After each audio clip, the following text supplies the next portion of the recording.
Bonjour à toutes et à tous et bienvenue sur votre chaîne d'information régionale. On va parler de sport avec le rédacteur en chef de Sprint Magazine, Guillaume van der Schaag. Bonjour Guillaume. Bonjour Adrien.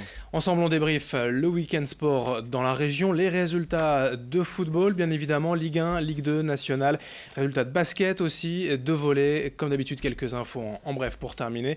D'abord on va parler donc de foot et de l'élite avec une courte mais précieuse victoire pour le LOSC. Une victoire 1-0 face à Dijon. Alors ce qui est bien et sans être bien non plus, c'est que sans livrer une prestation exceptionnelle, les hommes de Christophe Galtier se sont imposés. Un but en milieu de seconde période, un but d'un joueur bourguignon contre son camp à la 73e. Alors tout n'a pas été exceptionnel dans ce match. Le duo Xheka-Mendes qui souvent propulse les flèches lilloises vers l'avant n'a pas été aussi étincelant que d'habitude et du coup il y a eu assez peu d'occasions en première période. Fort heureusement, défensivement, ça a été très solide du côté nordiste, notamment à l'image du capitaine Fonté et puis aussi du joueur Gabriel. Côté bourguignon, on a bien tenté de réagir après l'ouverture du score, mais le bloc lillois a bien fait le boulot. Ce que regrettait Camboiré, l'entraîneur de Dijon, c'est que vraiment ça a tardé, la réaction bourguignonne a tardé, et quand ils se sont un peu réveillés, les adversaires du LOSC, eh bien, le bloc défensif lillois a fait le travail. Alors ce sont 3 points très précieux qui amènent les Dogs à 54 points aujourd'hui. C'est l'un de leurs meilleurs total à ce stade de la compétition depuis une dizaine de saisons. Lyon, qui a fait le carton du week-end, 5-1 face à Toulouse, reste à 5 longueurs. Et puis l'Olympique de Marseille est à 10 points. Galtier l'a dit en conférence de presse d'après-match, c'est une victoire laborieuse mais une victoire précieuse. Certes, on a manqué d'envie et d'agressivité en première période, mais en tout cas aujourd'hui, l'avantage qu'on a, c'est de faire la course devant.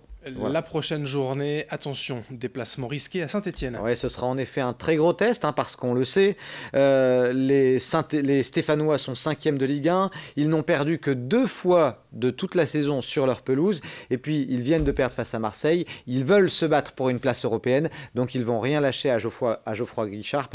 Donc ce sera un vrai test pour les Dogs, c'est une certitude, mais ça pourrait bien se passer. Juste une petite info coulisses pour terminer. Oui, une bonne nouvelle pour ceux qui étaient un petit peu inquiets pour les finances lilloises.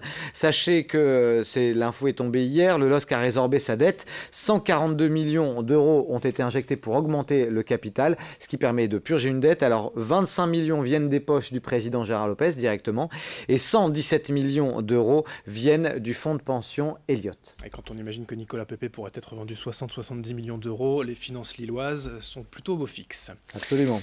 On enchaîne avec la Ligue 2 et le carton du week-end pour Valenciennes. Oui, ça fait du bien parce que VFC, c'était pas ça ces dernières semaines. Eh bien, Valenciennes a passé 4 buts à l'AC Ajaccio, 2 buts de Raspantino, un but de Robaille et puis un but de Masson à 10 minutes de la fin à la 80e.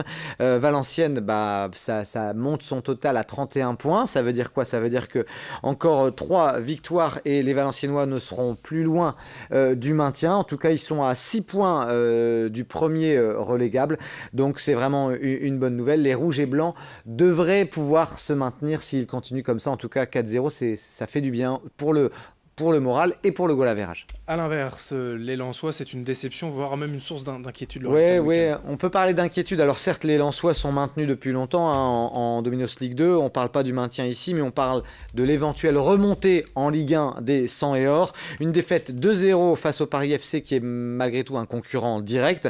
Et puis on peut le dire, le collectif lensois n'a pas brillé ce week-end. Un jeu qui a été parfois décousu, des relances qui ont été souvent approximatives. Et puis mis à part durant 10 minutes après la pause, au retour des vestiaires, eh bien les Lensois n'ont jamais été en mesure de vraiment inquiéter cette équipe parisienne et de recoller au score. Donc c'est une défaite qui fait mal. Heureusement, dans leur malheur, eh bien l'équipe de Lorient, qui est 3e du championnat, n'a pas gagné ce week-end, mais le duo de tête s'éloigne, d'autant que Metz a encore un match en retard. Donc Metz-Brest sont désormais intouchables. Pour aller chercher une 3e place, il va falloir vraiment serrer le jeu du côté lensois, sinon la montée va s'éloigner définitivement. Allez, on termine avec le football, les résultats du national. Avranches-Boulogne, eh bien, Boulogne s'est incliné malheureusement 2-1. Et puis Dunkerque face à Quevilly-Rouen à domicile, ça a accouché d'une souris, un 0-0. Boulogne est 6e, les Dunkerquois sont 16e de national. On ouvre la page basket avec bien évidemment la proie, la Jeep Elite.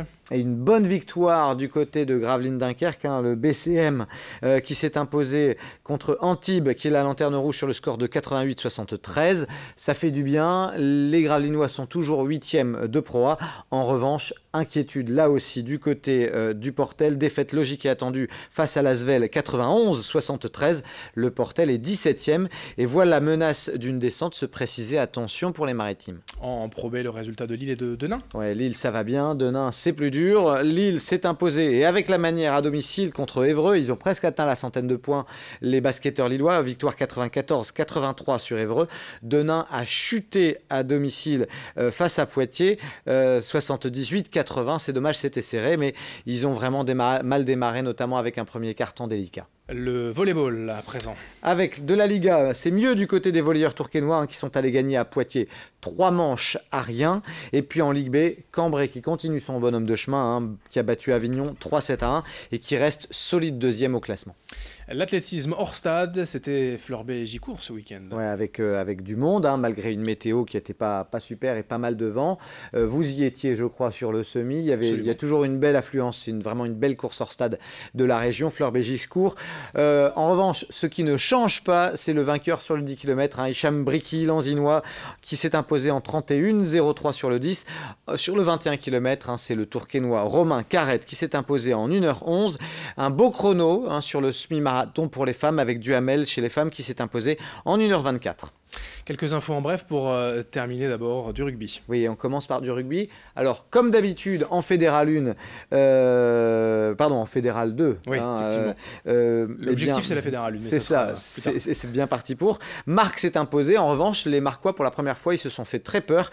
Ils jouaient en déplacement à Beauvais. Ils ont été menés 16-3 à la mi-temps. Et finalement, ils se sont imposés 26-19. Donc, une nouvelle victoire pour les Marquois. Un mot de triathlon pour dire qu'il y avait ce week-end le Trial Indoor Festival, c'était du côté de l'Arena Stade Couvert de Régional de Liévin, avec une étape de Coupe d'Europe. C'est Perham, le Britannique, qui s'est imposé devant Lehmann et le Français Pierre Lecor. Et du waterpolo. Et du waterpolo, pour vous dire que du côté du Luc Waterpolo, des filles du Luc, eh bien, large victoire face à Limoges, 22-3. Elles sont toujours en tête du championnat. Merci Guillaume pour toutes ces infos. Très bonne semaine à vous.